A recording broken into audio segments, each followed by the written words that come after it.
Hi hello ನಮಸ್ಕಾರ. ನಾನು ನಿಮ್ಮ ರಾಯರ್ ಭಕ್ತ ಶಿವಕುಮಾರ. RBS 666 ಚಾನಲ್ಗೆ ಸ್ವಾಗತ ಸುಸ್ವಾಗತ. ನಾನಿವತ್ತು ಮದ್ದೂರಲ್ಲಿರುವಂತಹ ಸ್ಪೆಷಲ್ ದೇವಸ್ಥಾನ ಕರ್ಕೊಬಂದಿದ್ದೀನಿ. ಆ ಸ್ಪೆಷಲ್ ಯಾವುದಪ್ಪ ಅಂತಂದರೆ ನರಸಿಂಹಸ್ವಾಮಿ ದೇವಸ್ಥಾನ.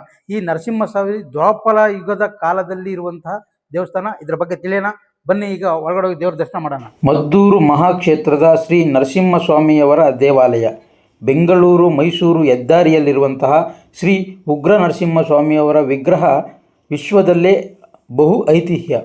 ಹಿಂದೆ ದ್ವಾಪರಾಂತ್ಯದಲ್ಲಿ ಅರ್ಜುನನು ಶ್ರೀಕೃಷ್ಣನನ್ನು ಕುರಿತು ಉಗ್ರ ಅವತಾರವನ್ನು ನೋಡಲೇಬೇಕೆಂದು ಅಪೇಕ್ಷೆಪಟ್ಟನು. ಆಗ ಶ್ರೀಕೃಷ್ಣನು ಈ ಅವತಾರ ತೋರಿಸಲು ಸಾಧ್ಯವಿಲ್ಲವೆಂದು ಅರ್ಜುನನಿಗೋಸ್ಕರ ಶಿಲಾರೂಪದಲ್ಲಿ ಬ್ರಹ್ಮದೇವರ ಮುಖಾಂತರ ಪ್ರತಿಷ್ಠಾಪಿಸಲ್ಪಟ್ಟಿತು.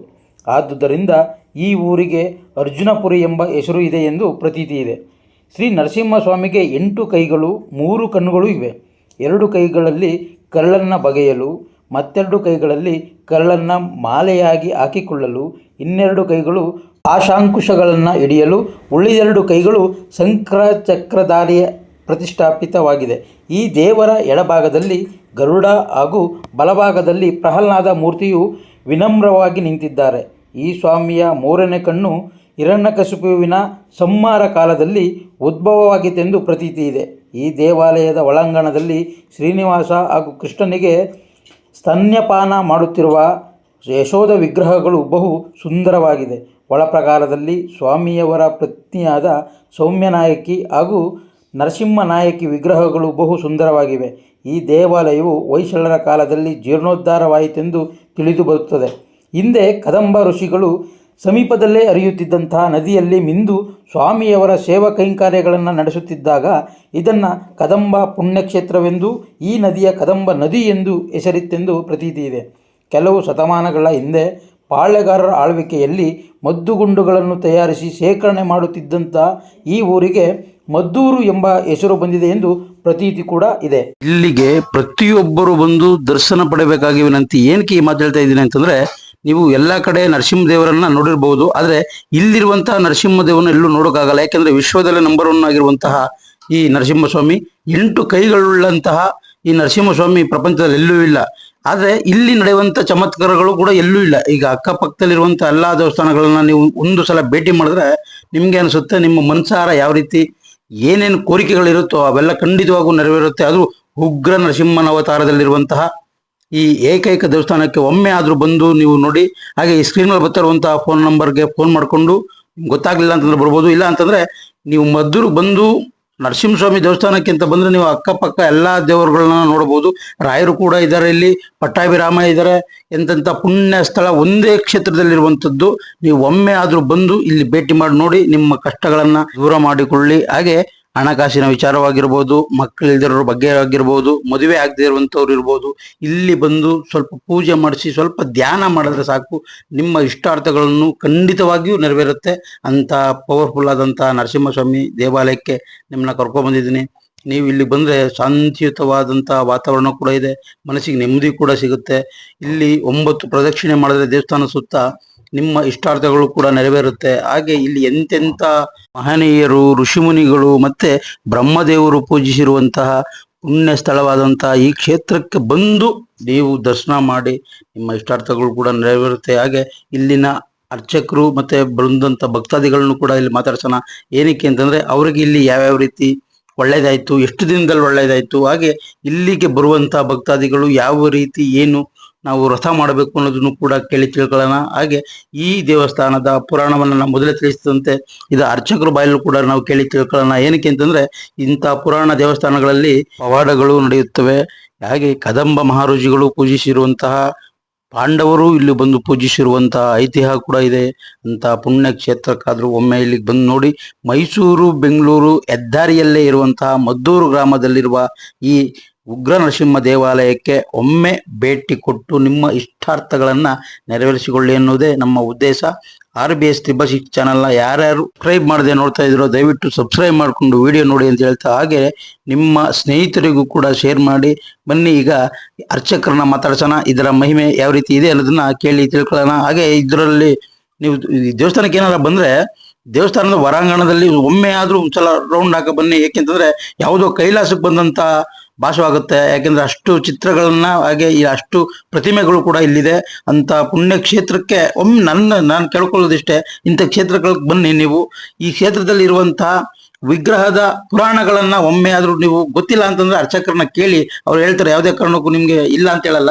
ಆ ಪುರಾಣಗಳನ್ನ, ಸ್ಥಳ ಪುರಾಣಗಳನ್ನ ಸ್ವಲ್ಪ ಕೇಳಿ ನೀವು ತಿಳ್ಕೊಂಡ್ರೆ ಯಾವ್ಯಾವ ರೀತಿ ಒಳ್ಳೇದಾಗುತ್ತೆ ಅನ್ನೋದನ್ನು ನಿಮ್ಗೂ ಗೊತ್ತಾಗುತ್ತೆ. ಹಾಗೆ ಇಲ್ಲಿ ಯಾವ ವ್ರತ ಮಾಡ್ಬೇಕು ಅನ್ನೋದನ್ನು ಕೂಡ ಇಲ್ಲಿ ಗೊತ್ತಾಗುತ್ತೆ. ನೋಡಿ, ಇಲ್ಲಿ ಕಾಣಿಸ್ತಾ ಇದೆಯಲ್ಲ, ಇದೆ ಒಂದು ರೌಂಡ್ ಹಿಂಗ್ ಬಂದ್ರೆ ಯಾವುದೋ ಒಂದು ದೇಶಕ್ಕೋ ಇಲ್ಲ ಯಾವುದೋ ಒಂದು ಕೈಲಾಸಕ್ಕೋ ಇಲ್ಲ ತಿರುಪ್ತಿಗೋ ಇಲ್ಗೋ ಒಂಥರ ಬಂದಿರುವಂತ ಭಾಷೆ ಆಗುತ್ತೆ ಅಂತ ಚಿತ್ರಗಳು. ಮತ್ತೆ ಹಾಗೆ ಅಂತ ಬಣ್ಣಗಳನ್ನ ಇಲ್ಲಿ ಬಿಡಿಸಿದ್ದಾರೆ. ನೋಡೋಕ್ಕೇನೋ ಒಂಥರ ಆನಂದ. ನೀವು ಒಂದು ರೌಂಡ್ ಇಲ್ಲಿ ಬಂದ್ರೆ ನಿಮ್ಗೆ ಹೋಗೋಕೆ ಮನಸ್ಸು ಬರಲ್ಲ.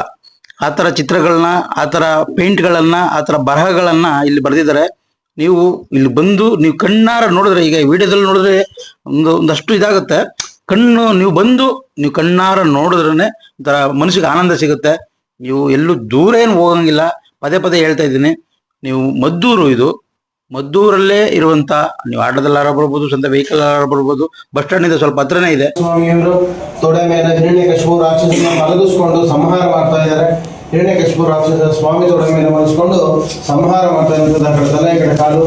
ಸ್ವಾಮಿ ಎಡಭಾಗದಲ್ಲಿ ಗರುಡ ದೇವರು, ಬಲಭಾಗದಲ್ಲಿ ಭಕ್ತ ಪ್ರಹ್ಲಾದ. ಸ್ವಾಮಿಯವರು ಏಕಶಿಲಾಮೂರ್ತಿ ವಿಡಂಬರವಾಗಿ ನಿಂತಿದ್ದಾರೆ. ಅಷ್ಟಭುಜ ಅಂದ್ರೆ 8 ಕೈಗಳ ಕೈನಲ್ಲಿ ಹಿರಣ್ಯಕಶಿಪು ರಾಕ್ಷಸನ ಸಂಹಾರ ಮಾಡ್ತಾ ಇದ್ದಾರೆ. ಇನ್ನೆರಡು ಕೈಗಳಲ್ಲಿ ಕರ್ಣ ಮಾಲೆ ತರ ಧರಿಸ್ಕೊಂಡಿದ್ದಾರೆ. ಇನ್ನೆರಡು ಕೈಗಳಲ್ಲಿ ಶಂಕರಚಕ್ರ, ಇನ್ನೆರಡು ಕೈಗಳಲ್ಲಿ ಪಾಶ ಅಂಕುಶ. 3 ಕಣ್ಣು ಸ್ವಾಮಿಯವರಿಗೆ, 2 ಕಣ್ಣಿನ ಮಧ್ಯ, 4 ಕೆಳಗಡೆ ಮೂಗಿನ ಮೇಲೆ ಅಷ್ಟಭುಜ, ತ್ರಿನೇತ್ರ.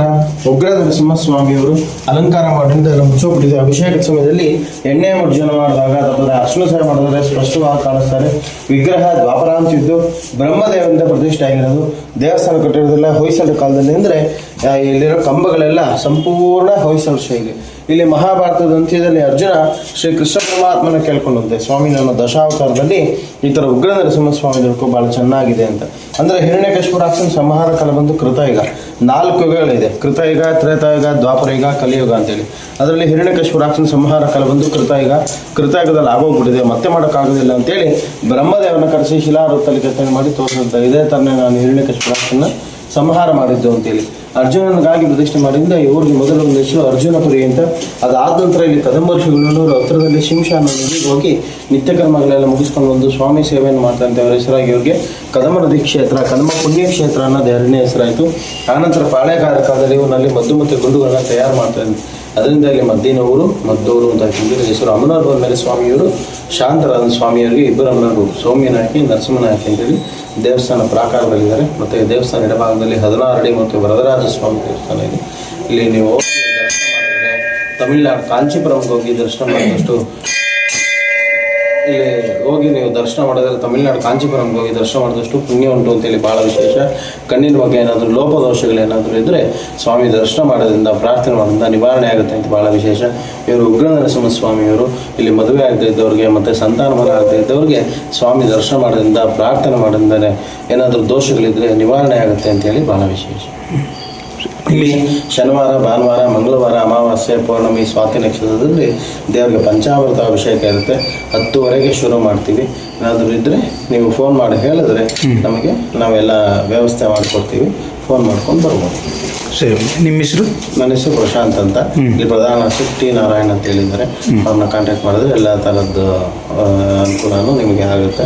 ಮತ್ತು ದೇವಸ್ಥಾನ ಬೆಂಗಳೂರಿಂದ 80 ಕಿಲೋಮೀಟರ್ ಆಗುತ್ತೆ, ಮೈಸೂರಿಂದ 60 ಕಿಲೋಮೀಟರ್ ಆಗುತ್ತೆ. ಬಸ್ಸು ಫೆಸಿಲಿಟಿ ಎಲ್ಲ ತುಂಬ ಚೆನ್ನಾಗಿದೆ. ಮತ್ತು ಇಲ್ಲಿಂದ ರೈಲ್ವೆ ಸ್ಟೇಷನ್ ಕೂಡ 2.5 ಕಿಲೋಮೀಟರ್ ಆಗುತ್ತೆ. ಅಲ್ಲಿಂದ ಇಲ್ಲಿಗೆ ಬರೋಕ್ಕೆ ಆಟೋ ವ್ಯವಸ್ಥೆಗಳಿದೆ. ಎಲ್ಲಾನು ನಿಮಗೆ ಬರುತ್ತೆ. ನನ್ನ ನಂಬರ್ನ ಅವರು ಇದರಲ್ಲೇ ಡಿಸ್ಕ್ರಿಪ್ಷನ್ ಹಾಕಿರ್ತಾರೆ, ನೀವು ನೋಡ್ಕೊಂಡು ಬನ್ನಿ. ಸರಿ ಸರ್, ಧನ್ಯವಾದಗಳು. ನಮಸ್ಕಾರ. ಮತ್ತೊಂದು ವಿಡಿಯೋದೊಂದಿಗೆ ನಿಮ್ಮ ಮುಂದೆ ಬರ್ತೀನಿ ಅಂತ ಹೇಳ್ತಾ ಈ ವಿಡಿಯೋನ ಇಲ್ಲಿ ಮುಗಿಸ್ತಾ ಇದ್ದೀನಿ. ಎಲ್ಲರಿಗೂ ಕೂಡ ಈ ನರಸಿಂಹಸ್ವಾಮಿ ಒಳ್ಳೇದು ಮಾಡಲಿ, ಶುಭವಾಗಲಿ.